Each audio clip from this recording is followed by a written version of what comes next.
Okay. Let's see if we're live here.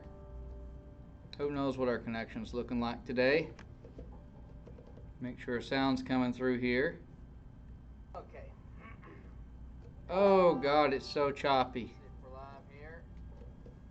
Who knows what our connection's looking like today. Let's see. Oh no, I didn't mean to pause it. Let's go back to live here. Okay.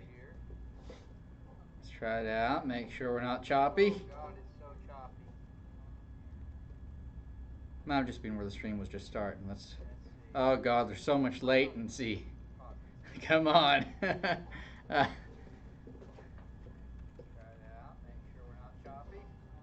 Okay, yeah, I think we're good. All right, so I'm going to go ahead and mute that audio there. Okay. Well, hello everyone. So just going to do a little Learn Live session here. Just have fun, really. Anyone has any questions, come in the comment section with questions. Or we'll just do a little picking here. I'll just pick in the meantime. Just running on battery on my laptop. We'll just run until the battery's pretty well gone, and then we'll call that the stream. So let's go ahead and adjust my volume a little bit here. Test, test, test, 1, 2. Okay, I think that's all right.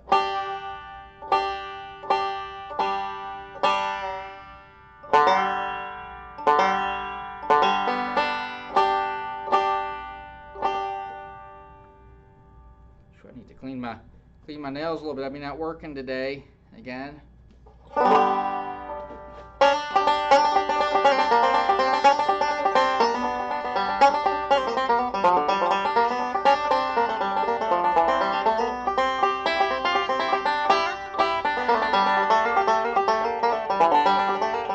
man, timing went out there.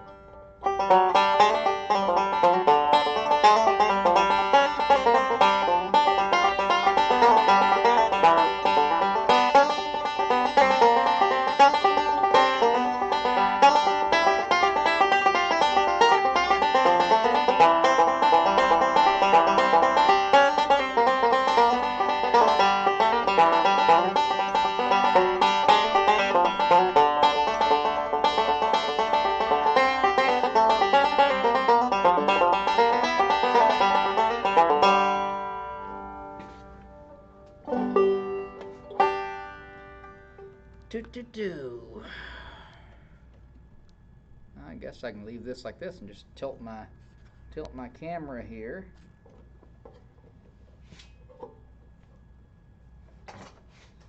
I'll just do this.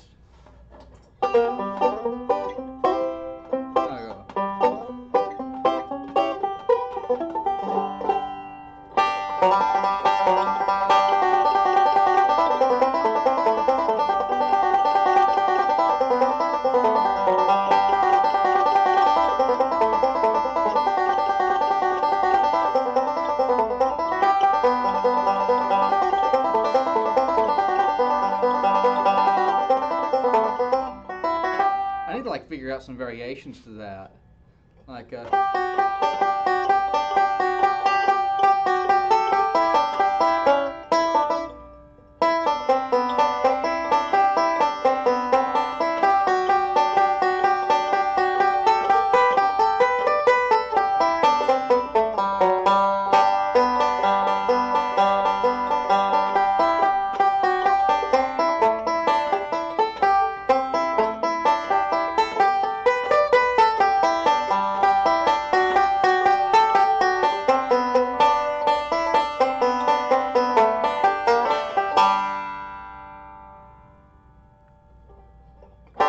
what strap do I use? No particular one. It's not like a reason that I have it. Besides, like I wanted one that was comfortable and had a little bit of padding in it, and so I have a Levy's. I don't think they make this one anymore, but it's got like this sort of foam liner in it, and it's not like super soft. It's just got some give to it, and so it's got a nice smooth. It's a real smooth, soft, supple leather on the back. I think it's camel on the back. Yeah, I mean that's what I use. I don't like the ones that have like the padding, like the fabric padding. It looks like gosh, what do they call that? Looks like sheep's wool or whatever it is. I forget what the word is. Sherpa. It's got Sherpa. Some of them have like their leather and then they've got a Sherpa on it. That Sherpa gets dirty, and you're playing up on stage and you sweat and it gets wet, and it also is like itchy. You got this instrument weighs like 20 pounds. If you've got one with a tone ring, it's like 20, 25 pounds, and it's kind of scratchy and it's not real comfortable. So I don't like the Sherpa. I like to get a good leather, two-sided leather one. Basically, it's like what I would go for. Something with no suede, smooth top grain on both sides. So a little smoother, easier on your neck. Oh no, is my connection dropping out? I'm looking at my connection status here. It's not looking real good. Let's see here.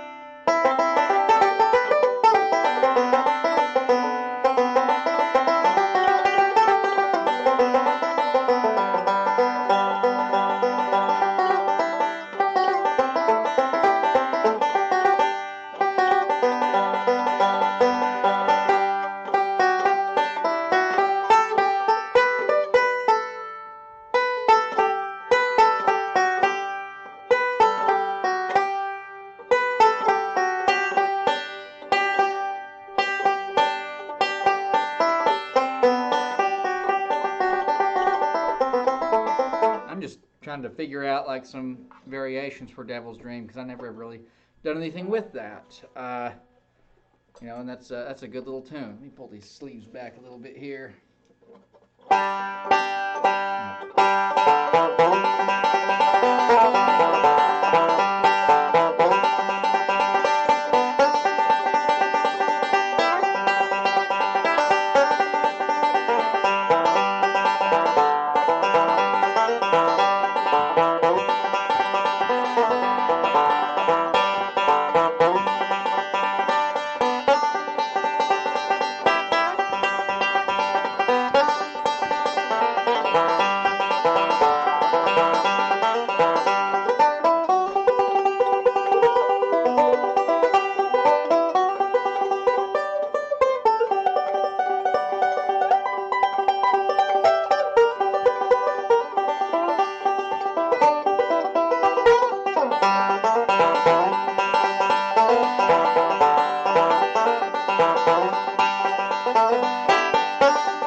I don't know what the heck that was.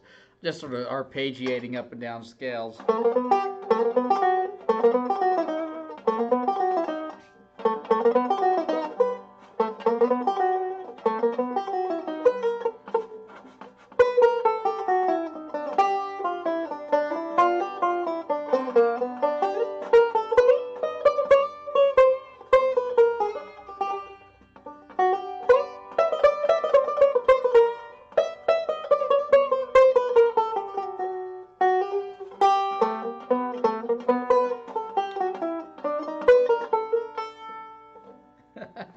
I'm just doing weird stuff now.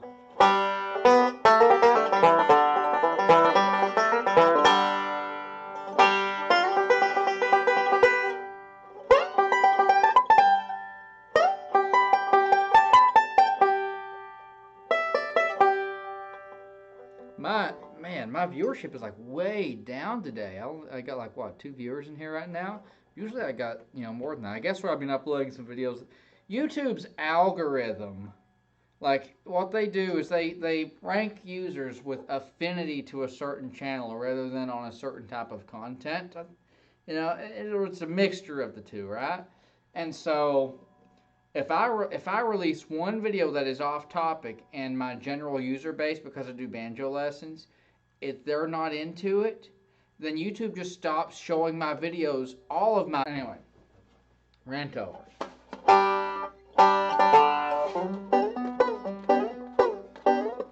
A little ground speed.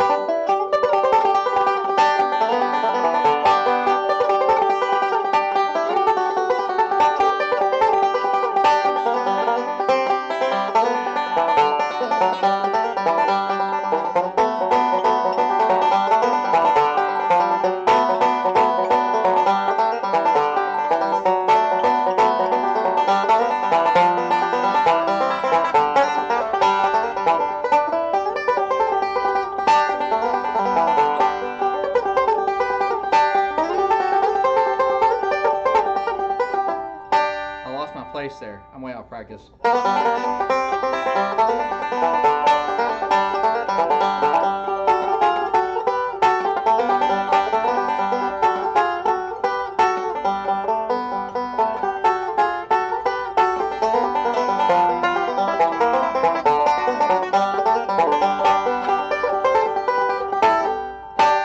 See? I wonder if you could like do something like this.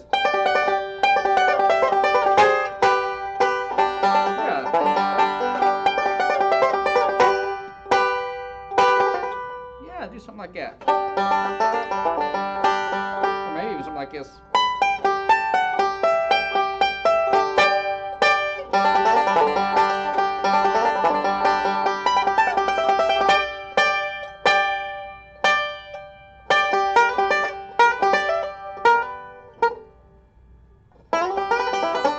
Something like that.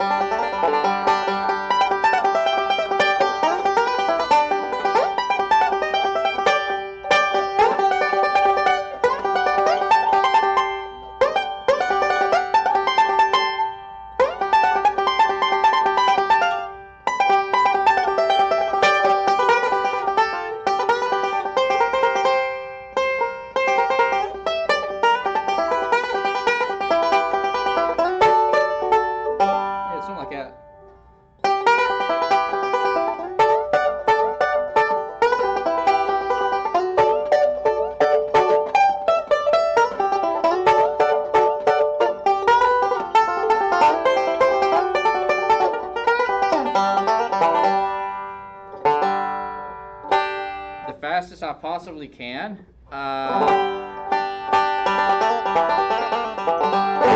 What's it good to do that on? Maybe shuffling the corn or something.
Okay. What was that? What was I working on before there? It was like ground speed. I was working on that high break. Thinking about like, there's, we're already on the 12th fret. We can't really just do an octave higher, right?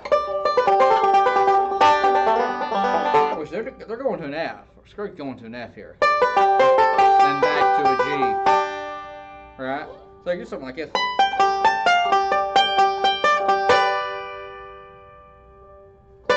Something like that.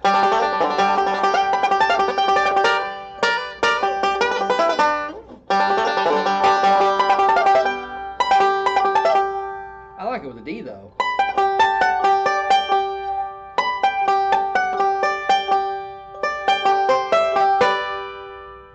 Yeah, I like that better.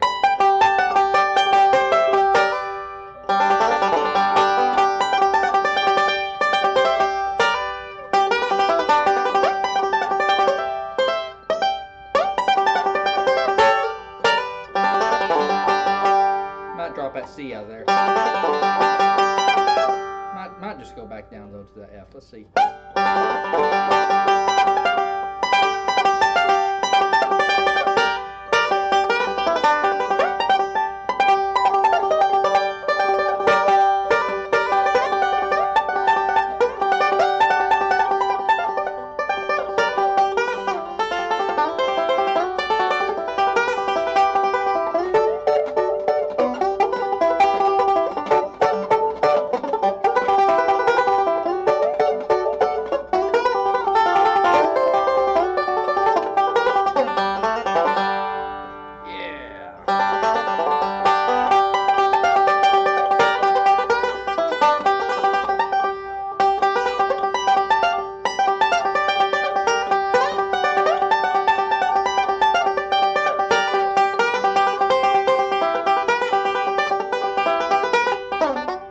See.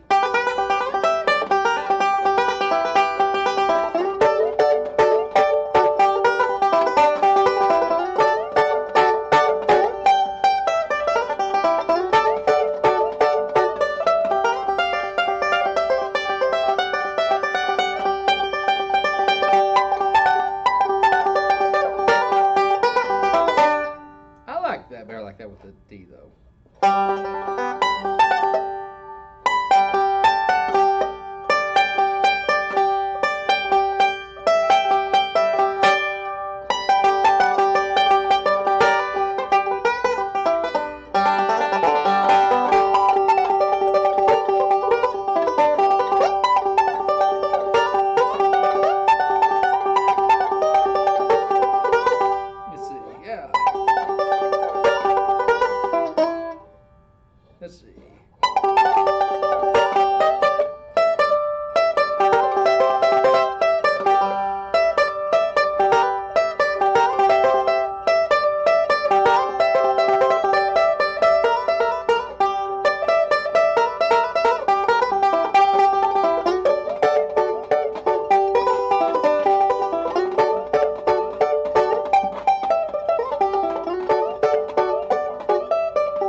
see here.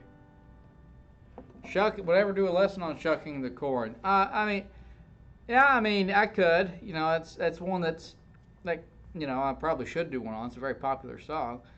There's a lot of lessons out there already on it, but yeah, I could probably do one. Let's see here.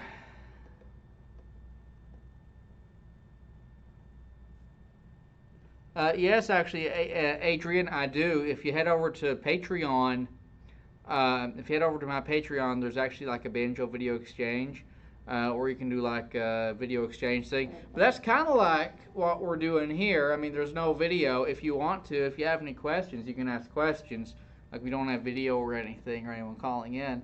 But this is like, you know, the whole purpose of this is to help people, you know, also. So if you have any questions, feel free to ask away, or any help with anything, any specifics. But I also do have like a video exchange, banjo video exchange, which you can check my Patreon. There will be a link in the description below for that, and do that. Let's see here. Do the picks on your index and middle finger have to strike the string totally in parallel? I'm having a real problem not hitting the strings at an angle with the picks on those fingers. Thanks. You know, when they're straight parallel, when they're parallel, you're going to get better tone out of it. Of course, for me, like, I pick at a little bit of an angle. I use picks that allow me to pick at a little bit of an angle. I use what's called Ernie Ball picky picks. If I threw on, let's see if I got my other picks here, the ones that I can't pick with. I can pick with them. It takes me a little while to get used to picking with these styles of picks. These are going to be the most common ones you'll run into, like in your music stores. They're going to be like the round ones, which these things are going to sound like trash because they're covered in rust. I never use them. Let's see. But you want to be pretty close. You don't want to be like, you know, like this. You want to kind of be, you know, like there at least, and you'll get some tone out of it. It takes me a little while. I have to pick with these for a while before I can get any sound out of my banjo.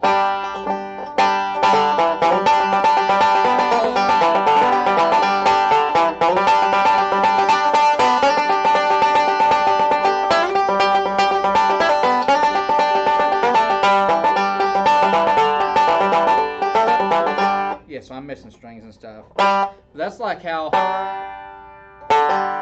a lot of the banjo picking, like the Jim Mills sound, comes from these styles of picks, because you have to use a lot of force with these. They don't have the finesse of like the picky picks. You know, and I'm not sponsored by Ernie Ball or anything like that. It's just I really like the Ernie Ball picky picks. These, if you get them straight on, they have a pretty decent sound.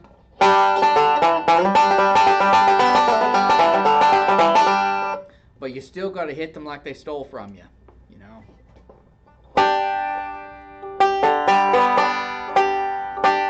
Earl's Breakdown. Let's see here.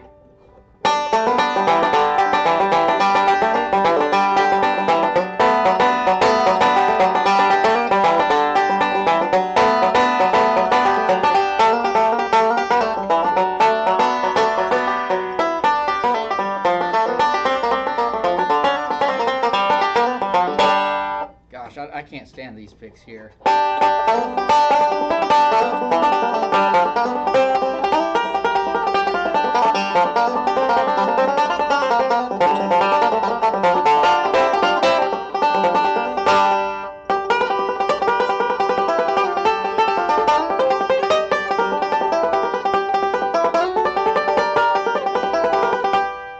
it just sounds like the banjo has a sock in it. Don't get a real bright tone out of these picks. So anyway, get old Faithful out here, get my picks out, my good picks, my Ernie Ball picks. I really do just love these picks. These are probably not the same picks I was using. I got a few in there. I probably grabbed the wrong picks. But anyway, they'll fit and they'll work. You hear how much brighter these are. And what's cool about them, now I don't want to like encourage bad like habits. Don't want to encourage bad habits. But they can actually like play from like here, straight on parallel. But you can like also like go at an angle.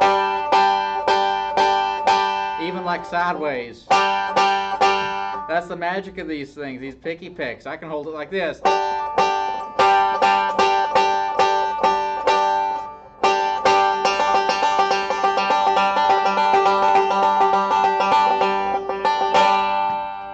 see that, right? I suppose if you didn't have access to picky picks, you could take a little Dremel and just sort of scallop these out.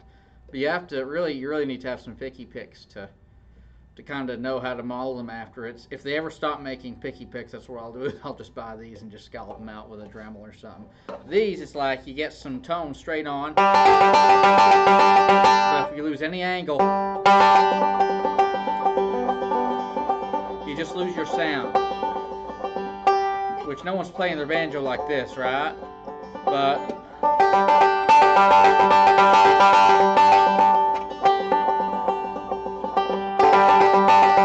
it's just, these things are just they have so much better attack angle. Like they're so forgiving. And so I really like them for that. Just one less thing to think about, right?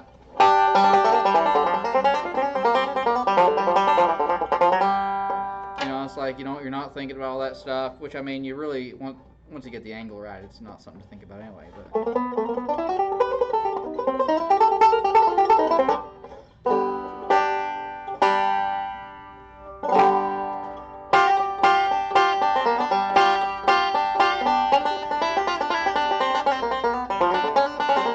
Let's see, Nikki Taylor says, is there any way you can do a quick walkthrough through some Earl's Breakdown? Let's see here. Let me grab this here. I'll try to be quick and thorough at the same time, though it's kind of hard to do. So Earl's Breakdown. Let me get my. Alright, so you need tuners for Earl's Breakdown, D tuners. But let's see, how's Earl's Breakdown go? It goes like this.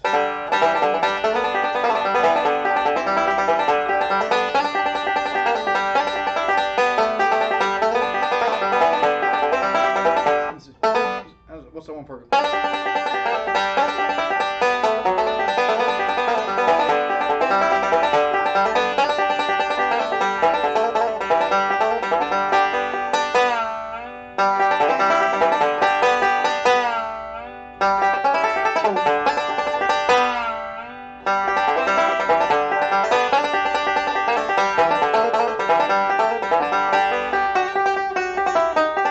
I'm just trying to remember it real quick here first.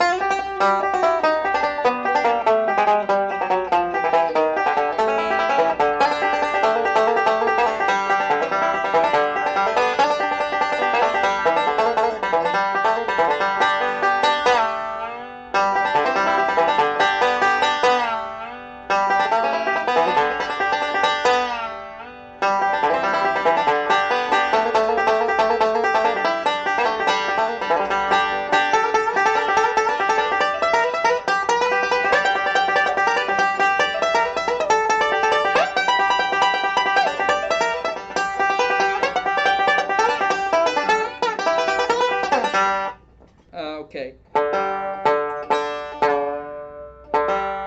Man, these strings are so rusted. Give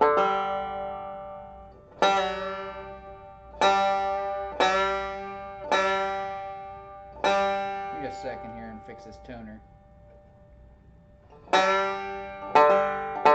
Alright, so Earl's Breakdown. So we basically, real quick rundown here. I'll slow it down for you. We got like this little kickoff. How's it? Actually, is that even how it kicks off? Yeah, we're just doing like that. And then we do like this forward roll. Right? Forward roll, backward roll. Alternating roll. Like that, and going into open 4th string. And we do an alternating roll into a 5th, or into a C. That'd be a 4th. Ending back on that open D, and then we do a hammer on to a 3rd string. So we go 5-1, and then we do a pinch on the 2 bottom strings, Then we do this like little Scruggs, Smoky Mountain breakdown hammer-on lick. And then we do a pull-off on a forward roll. And then we do that lick with a second fret on the first string, the Smoky Mountain breakdown lick. Then we do a backwards roll. And then we do a D chord. Like there. Probably do something like this. Yeah, we do a forward roll like that. And then we just do the forward roll, backward roll, back together again. And then we do that alternating roll. And basically that C chord alternating again. And then we do the hammer on G with that 5-1 again. We use that 5-1 a lot for a fill between licks. And then we go back into that Foggy Mountain hammer lick. And then we do that backward roll, or that pull off forward roll. So 2 forward rolls. Then we do the whole,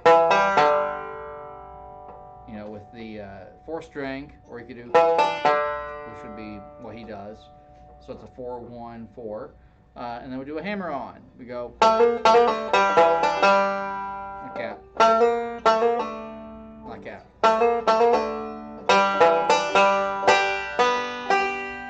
And then you just do this whole 1st string and then tune down the 2nd, detune it. Open 3rd string. Then we're just doing the alternating roll C. Open D. Detune it again. Catch an A chord right here. And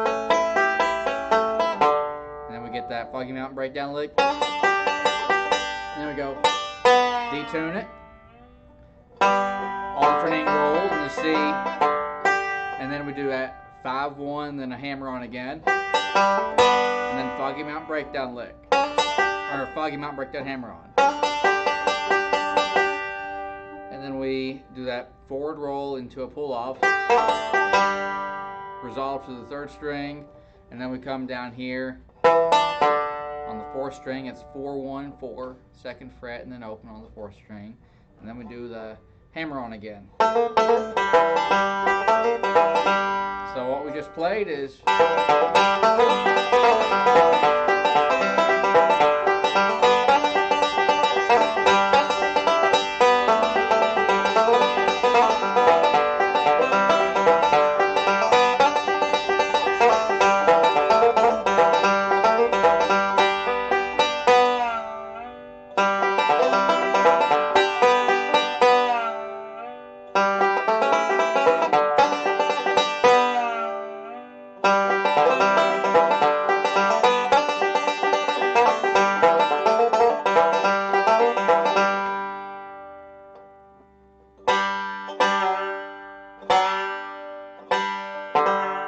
but that's about as fast as I can do that, and have any detail in it. Trying to keep things fairly quick and short and to the point there. So there's a lot you'll have to extrapolate out of there. Without tabs, it without tabs, it really slows things down. So, well, hello, Joey. Saw your comment there while I was doing that little lesson there, but didn't want to, or doing that little, whatever you would call that. I guess you could call that a lesson. Just sort of, saw you doing that, or saw your comment during that, but didn't respond to you until after I was done. All right, so let's see here.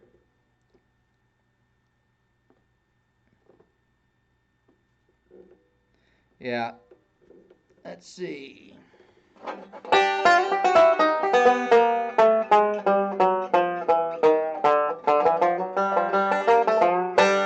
Timing practice advice. A lot of people will say to do a metronome, and you probably could. Banjo's a loud instrument. It's kind of hard to hear like the metronome, and you can skip a beat pretty easily. One of the easy ways to do a metronome is 4/4 instead of 2/4, because you'll know really quickly if you skip a beat, because you'd have to make a really big skip in order to get that first beat back, like skip enough to get that first beat back in timing. So 4/4, even when practicing a 2/4 song, 4/4 timing on a metronome is really nice. That being said, 2/4 is also good. What I would recommend for timing practice is play with records, good records. Like play along with them. If you can't play along with the record, then you need to practice more. Um, I get students that want to, they want to learn a bunch of songs. Okay, we've learned this song. I can play the song. I have it memorized. Uh, they say, okay, and they want to move on to the next song.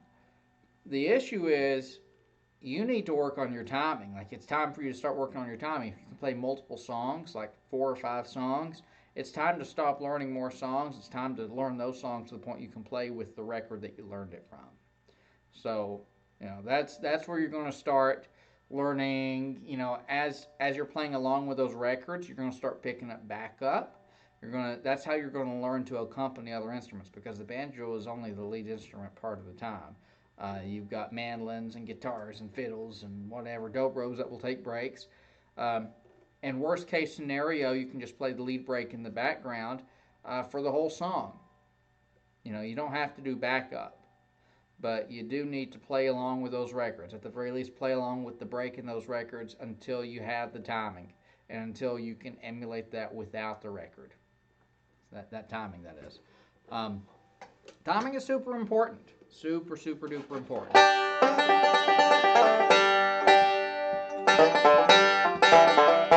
got a buzz on here.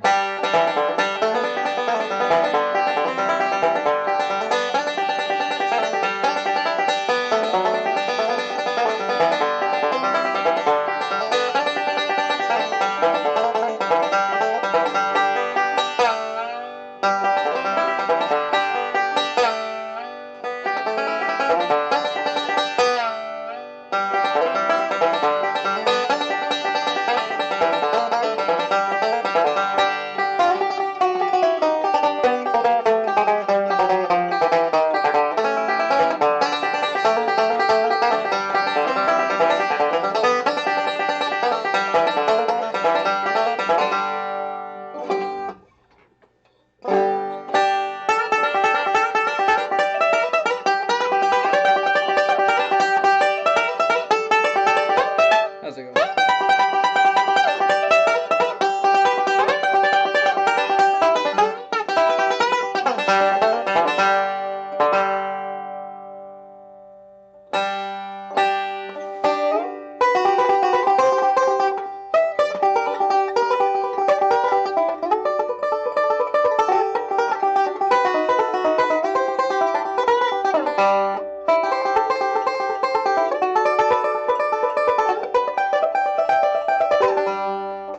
Okay, so I'm gonna put this little Gibson down here.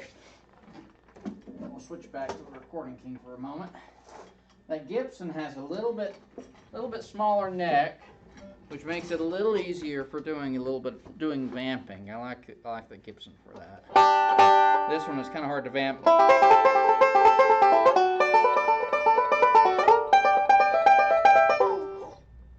Anyway, let's see.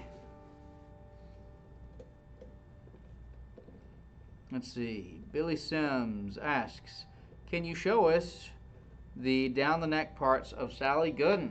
Sally Gooden. Okay, down the neck. So I assume you mean like this part right here where it goes like.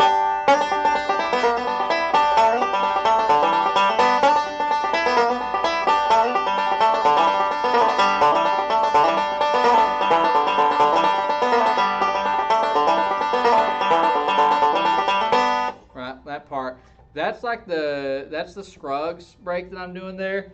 Now, one thing to remember is like the Scruggs version of Sally Gooden has some weird timing to it. It has some weird timing to it. It's not the typical Sally Gooden timing.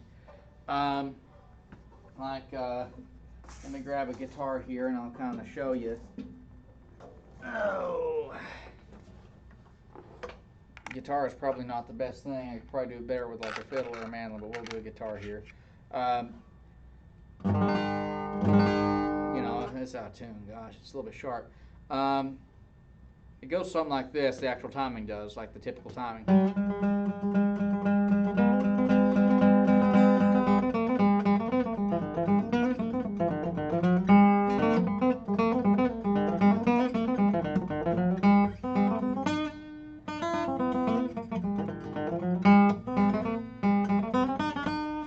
Something like that. Gosh, if I was doing it on a mandolin, I could probably do it. Oh goodness, let's grab this. Let's grab the brown turd of a mandolin here. My brother did this to this mandolin. This horrible. He butchered this thing when he was like 12 years old. And so this is just an old bean blossom mandolin. It's a piece of junk. But we'll tune it here.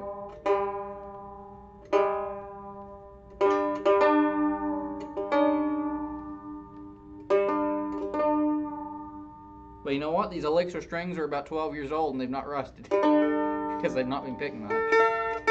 So they still got that coating on it.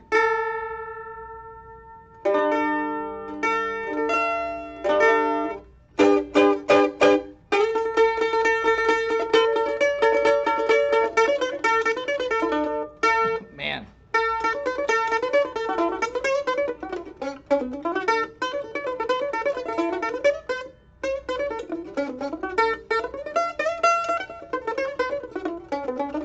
Something like that, right? So it's like goes do do do do do do do do do do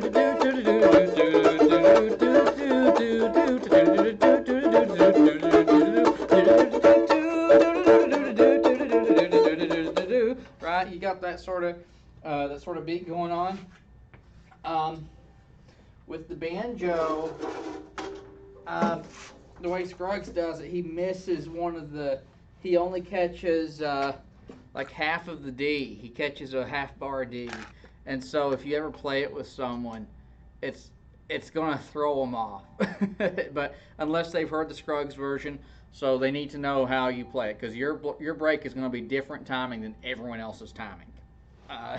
With that being said, I spent half of it on timing, or all this on timing. But anyway, the low break is like it goes like this. It's just like this, like Scruggs hammer-on lick. It's like, or yeah, like that, right? Forward roll, and then we go to a backward roll with the second fret of the first string fretted, right? And we come up here with our ring finger. We're also going to come up here on that third fret of that third string. It's a little bit of a tricky position.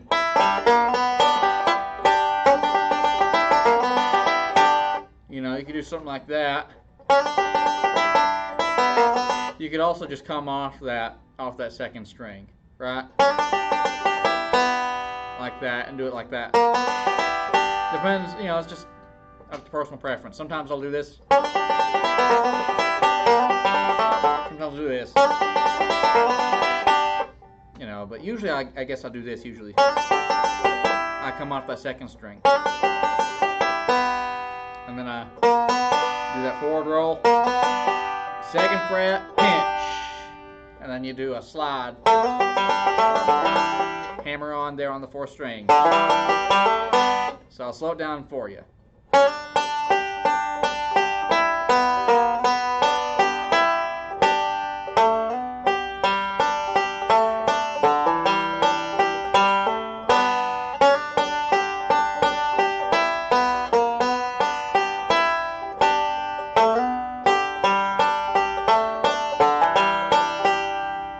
And then we come down and we start doing this backward roll right off of that. So,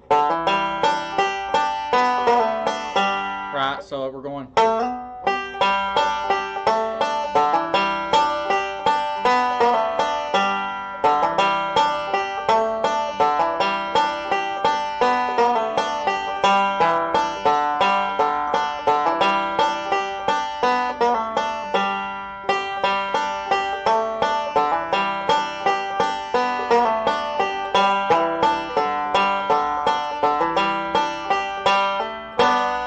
Up there, back into that Scruggs Foggy Mountain Breakdown hammer-on.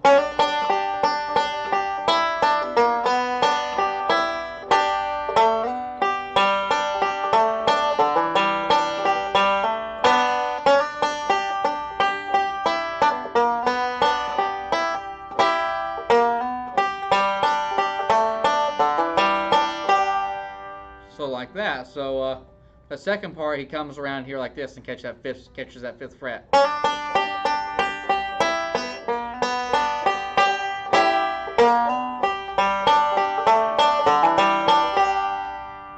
And then he comes back up, just a smooth transition off that fifth string. So.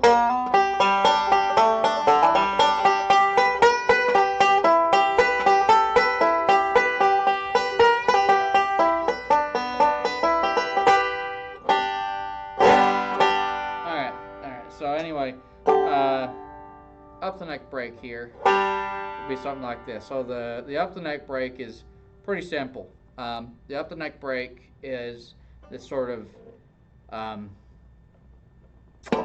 Cumberland Gap lick, or a Cumberland Gap hand position. If you know Cumberland Gap, that's one of the beginner songs I teach. I have tabs for that. If you know that, this position will be very familiar to you. It's a triangle position. It's 3rd fret, 8th fret, or not 3rd fret. It's 3rd string, 2nd string, 1st string.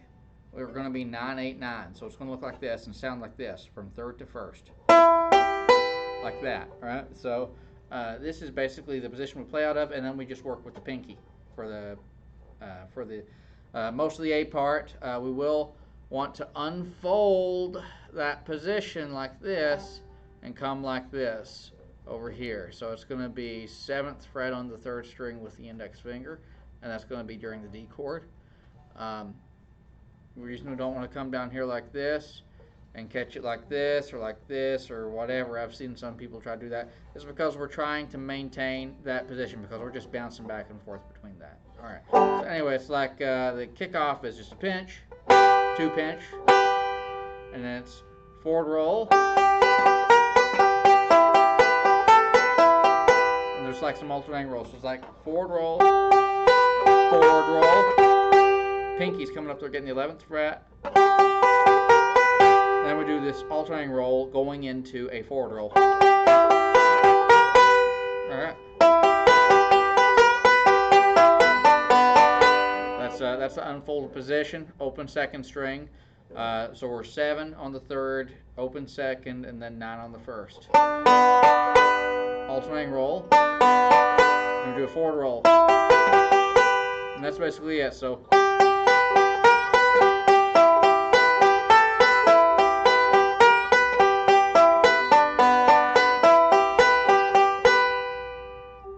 and that other note is beside the 11th fret. There's a 10th fret on there with the pinky. So there's a 10th fret there on the pinky, 2nd string.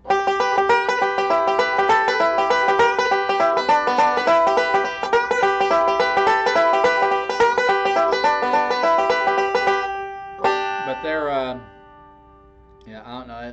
There's a lot to cover on that. I really can't really cover that, really quickly, the whole break. But that's like the A part of it.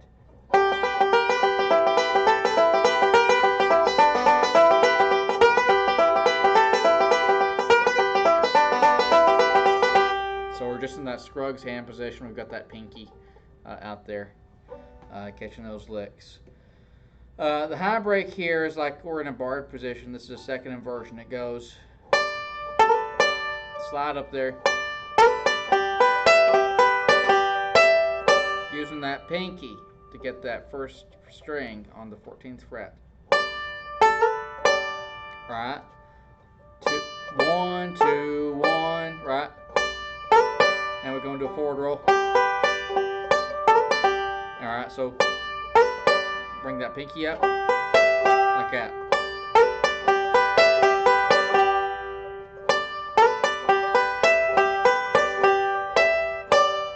Like that, and then we're just going to get that first string 2 times in a row. So, and then we're going to slide up to the 12th fret from the 10th or 11th on the 2nd string, and then we're going to come down to that Cumberland Gap position. So,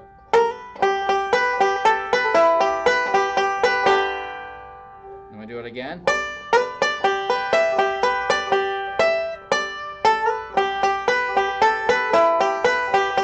Then we go back into that A position, A part.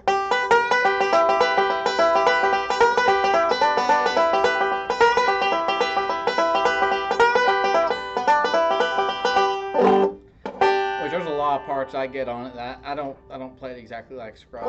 I used to, and then I just kind of play it every how I feel like it. But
try to improv a little bit there, switching up the timing a little bit and mess that up.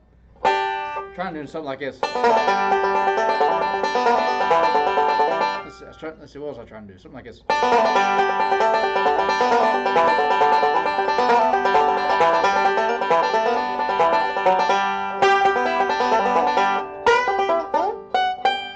Something like that, whatever.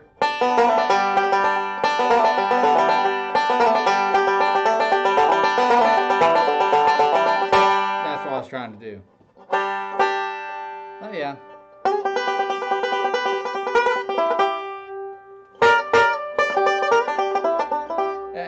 Sorry I felt like went over that really quickly. I know this is supposed to be like Learn Live. Really kind of like the intention is like if you have a question on like a part, like a certain like small part of a song or something you're having trouble with, going over a whole song, it would take me probably like 45 minutes to really like in detail, or 30 minutes. It would take me probably 30 minutes to really in detail go over a song and adequately describe it. I know it's like, so I know like I didn't do a good job at that. But I did what I can. That being said, if anyone else has any requests, be glad to do that. Requests for help or advice or tips or whatever on any songs.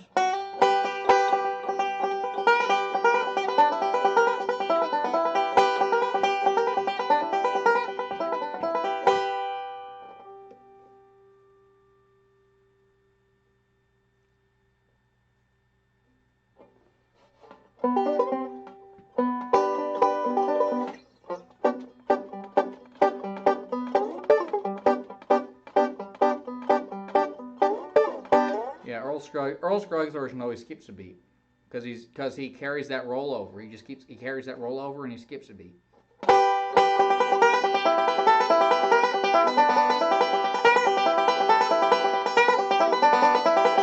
That's kind of what gives it that sound though. Like it's a unique sound. He's not playing like in 4/4 timing. It's like or 2/4 timing. It's sort of like I don't know how you'd describe it. It's some other timing because it skips.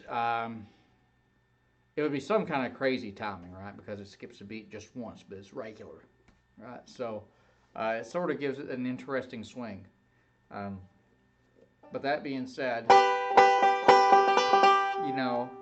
the way most people would play that if they were playing with a fiddle and they were trying to play friendly with the fiddle, it would be something like this.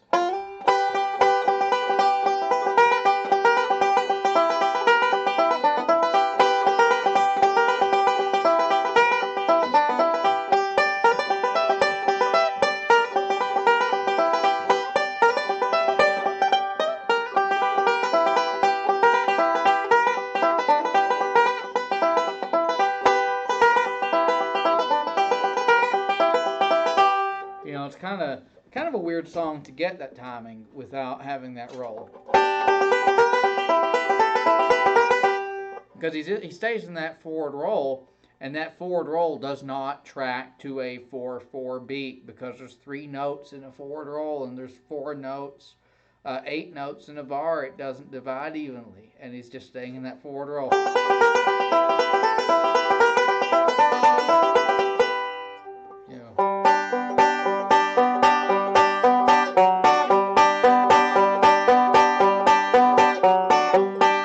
That's how he's doing it. That's his rhythm.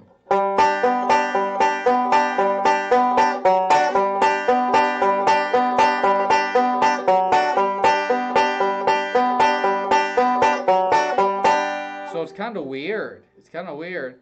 Whereas like the fiddle breaks, the typical traditional actual rhythm for the song is like.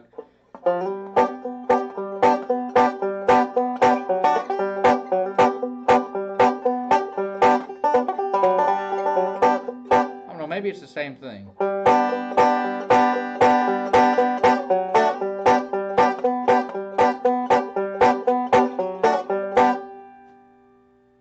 I guess it's the same thing. Who knows? I just know it's a little bit weird. People have trouble following it. Foggy Mountain Breakdown up the neck. Alright, yeah, so that one's got like some chokes. Choke on the 10th fret. So we'll start with a turnaround. Just for sake of knowing what I'm doing here.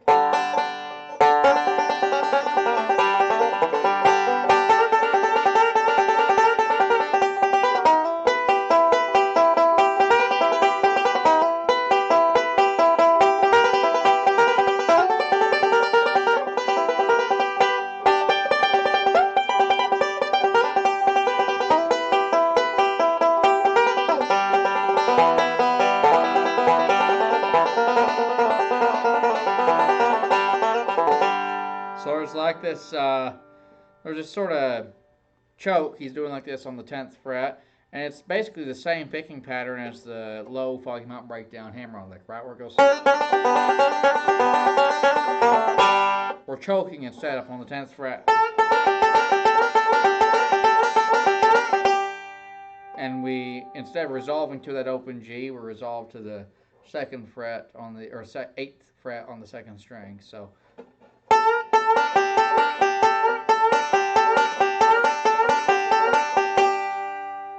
And he's sort of like, sometimes he includes that first string, sometimes he doesn't.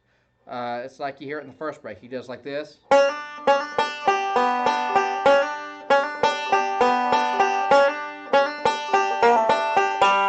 That's what the tabs will say. They'll go like that.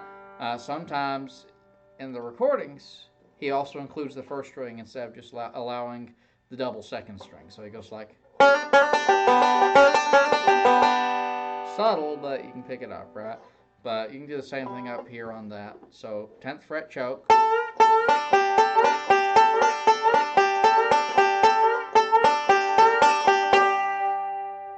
Ending on that 8th fret on the 2nd string. And we're in that Cumberland Gap position again. Let's see.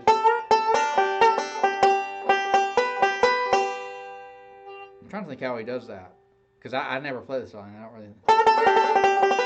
Yeah, so it's. And then we do this forward roll going into a backward roll. And then we slide from the 8th to the 9th fret on the 3rd string. Backward roll now. Right there, we get that 3rd string twice in a row right there. So 2 backward rolls and then that 3rd string twice in a row.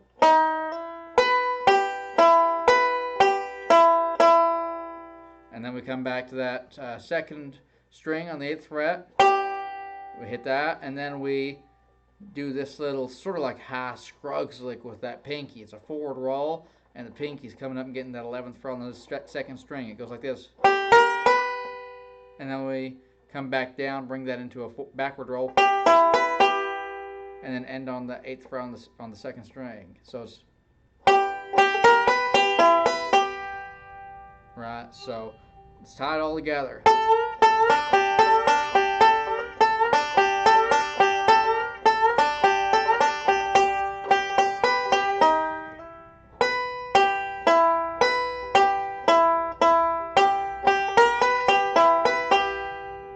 And then we do this forward roll going into a backward roll again to lead us back into that E minor, that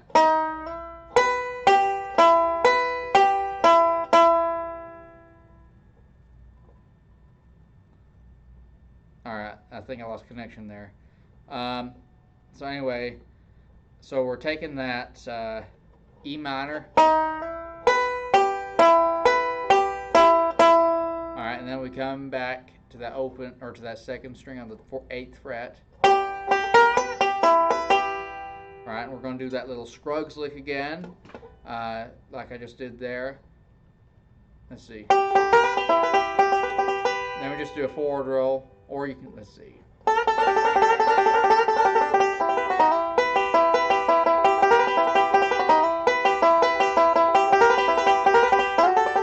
Alright, so on that second E minor we go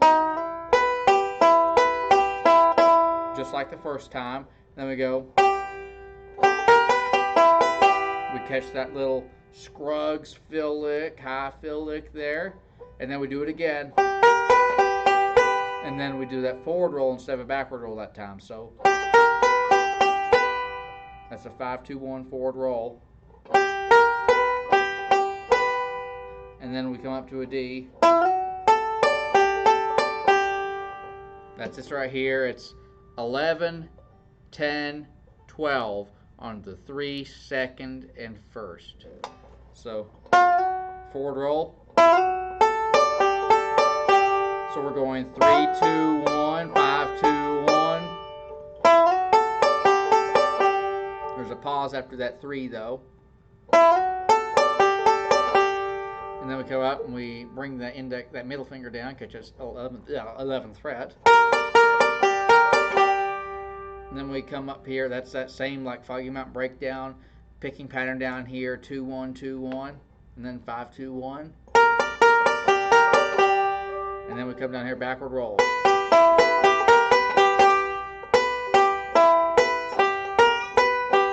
So let me just run through it real slow. Well, we'll run through it full speed, and I'll slow it down for you.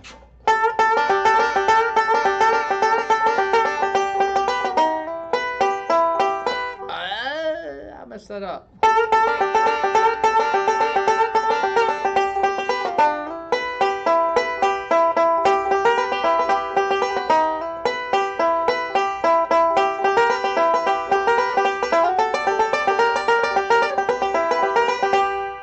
Alright, let's slow her down now. Slow it down real slow.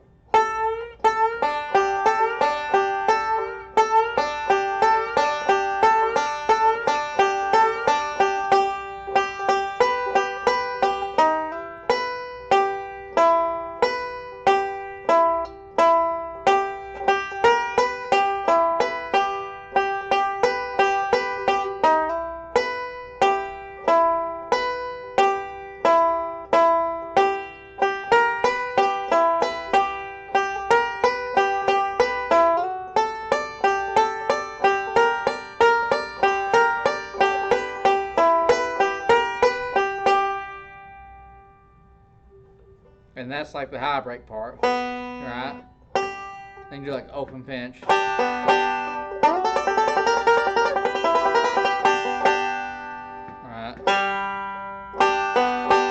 Then we're just getting like a root G octave. This is like the, whatever the heck it is, Foggy Mountain breakdown sort of lick there, 2, 1, 2, 1, 5, 1. So we're just up like in this G position, and then we come up here to this G position.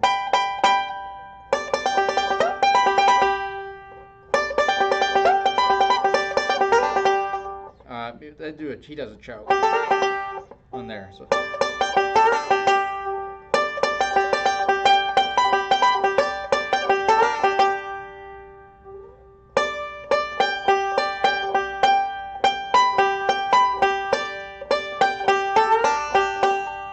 And then it just goes back into like that E minor.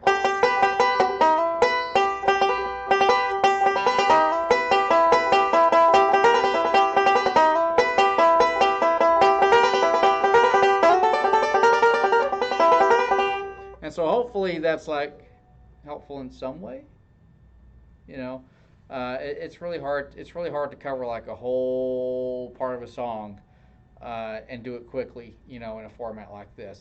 That to do it without tabs and to call out the licks would take me like a long. It would take me like 30 minutes. You know. Um, and you know it's really hard to do that also when you don't have the person in the room with you, where you can like gauge like did they get that, and you can hear them say that. So, you know, I can call out like if you're like, hey, what's this lick in this part of the song, after the D chord in the first break, then I can do that. But the whole song that can be a little bit tricky. So you know, I kind of have to like halfway do it just to shorten it a little bit, make it a little quicker.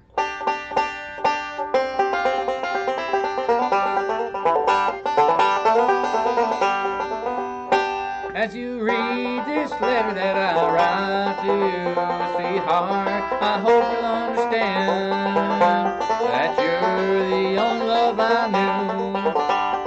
Please forgive me if you can. Sweetheart, I beg to come home tonight. I'm so blue all alone. I promise I'll treat you right. Love, oh love, please come home.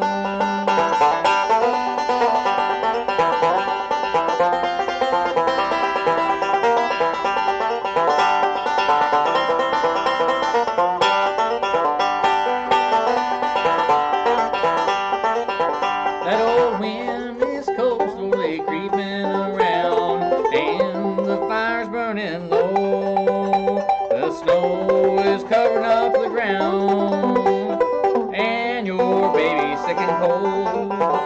Sweetheart, I beg you to come home tonight. I'm so blue and all alone. I promise I'll treat you right. Love, oh, please come home.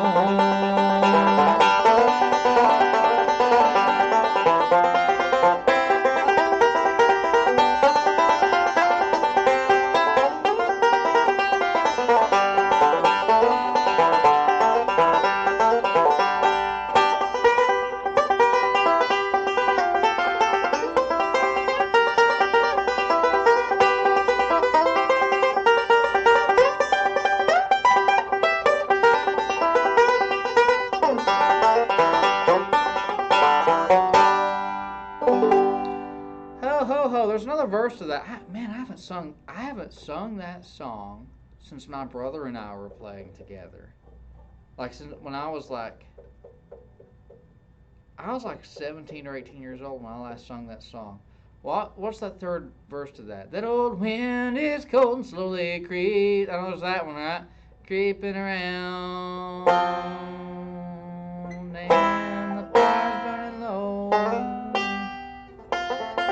and the snow is laying on, covering up the ground, and your baby's sick and cold. That might just be it. It might be all the verses to it. And then there's another one, Banks of the Ohio. I like that one. It's like, how does it go? It goes, I've been kind of like taking a fancy to playing songs I have on the banjo a little bit for the past few weeks or past month or so. Like, well, I can't tell by the look. Oh no, that's the wrong one. It's, I asked my love to take a walk, just a walk, a little way, and as we walk, oh, may we talk all about our wedding day. So won't you say that you'll be mine? In our home we'll happy be, down beside where the waters flow, on the banks of the Ohio.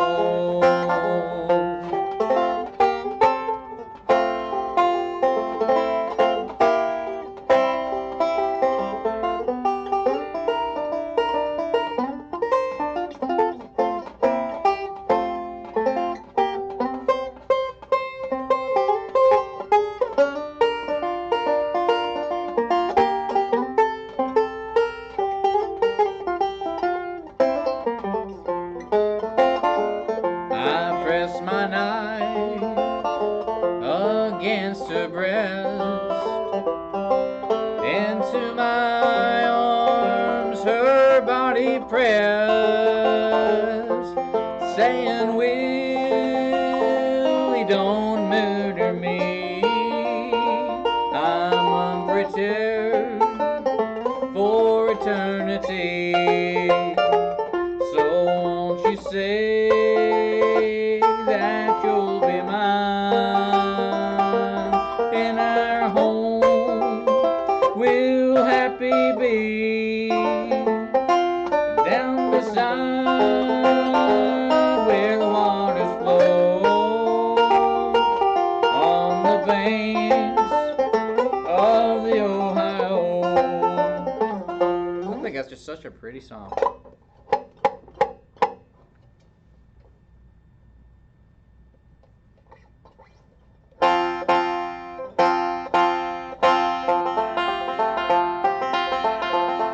Oh, thanks BVFD for the lyric there on that. Oh man, my battery is getting low. My computer went into battery saver mode. So let's run through. I'm going to run through another song here in F, but I'll be on F kick. So we'll do one more and then we'll finish off the stream.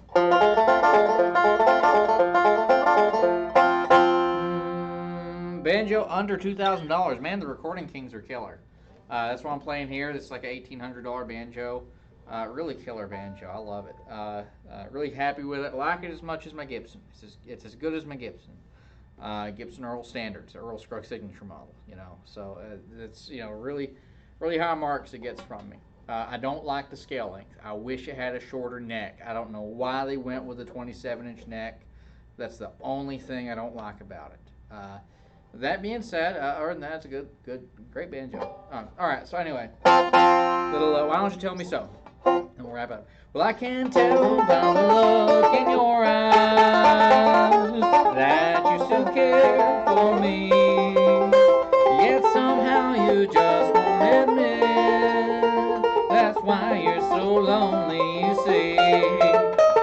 Now if you have made up your mind, and if you still want me, you know, why do you keep me down? Why don't you tell me so?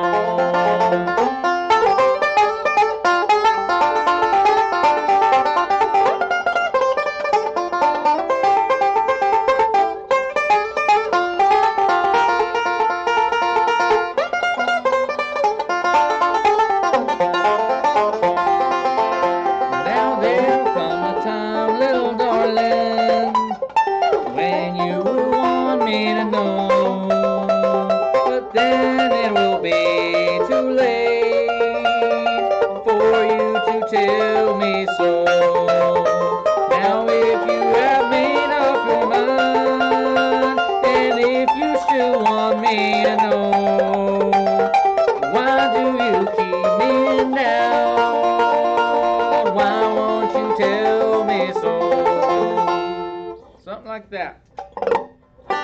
Yeah, so this is a Recording King 75 here, RK75. Great banjo, really. Not sponsored by them. They just make a good instrument. It's a Chinese banjo. I'd like to have an American-made one. Don't have $4,000 to drop on a base model American-made banjo. So that being said, this is like a good close second.